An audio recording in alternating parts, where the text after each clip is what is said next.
Ang mani ay may taglay na 8 essential na nutrients na naibibigay sa ating katawan. Ito ang vitamin E, manganese, magnesium, phosphorus, copper, potassium, folate at resveratrol.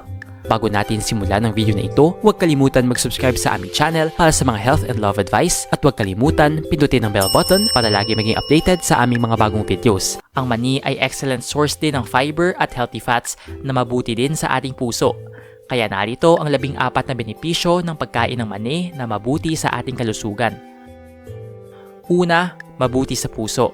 Ilang scientific studies ang nagpatunay na ang pagkain ng mani ay mabuti sa ating puso dahil may taglay ang mani na antioxidant at mga minerals gaya ng manganese at potassium.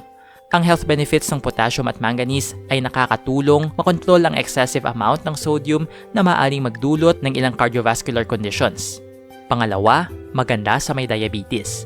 Ang mani ay mayroong glycemic index score na 14 at may glycemic load naman na 1 na isa sa pinakamababang glycemic foods.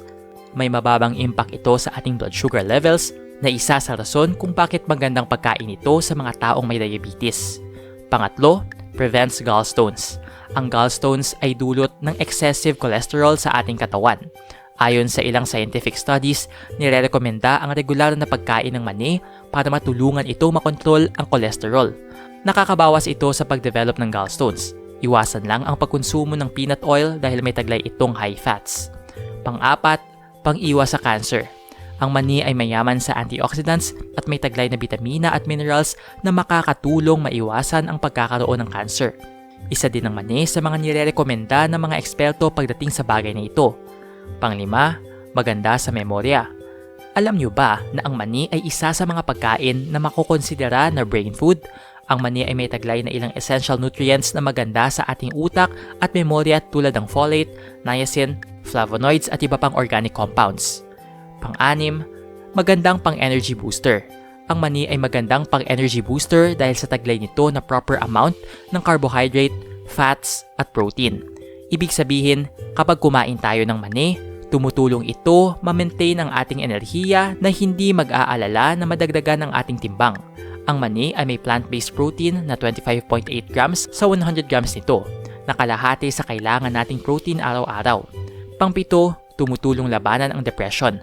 Walang madaling paraan na labanan ang mga sintomas ng depression. Subalit ang tamang diet management ay maaaring makatulong mabawasan ang mga sintomas nito. Ang mani ay may taglay na amino acids na maaaring ma-optimize ang produksyon ng serotonin sa ating utak. Na maaaring ma-optimize ang produksyon ng serotonin sa ating utak na nakakatulong labanan ang depression. Pangwalo, naiiwasan ang Alzheimer. Ang Alzheimer ay isa sa age-related degeneration conditions. Ang pangunahing dahilan nito ay hindi na nakakakuha ng sapat na nutrients ang ating utak para sa cell regenerations. Ayon sa ilang pag-aaral, ang regular na pagkonsumo ng mga pagkain na mayaman sa niacin na mayroon din ang mani ay nakakabawas ng risk na magkaroon ng Alzheimer. Pang-siyam, maganda sa kalusugan ng buhok at pang-iwas sa hair loss. Ang mga taong may biotin deficiency ang kadalasang nakakaranas ng hair loss.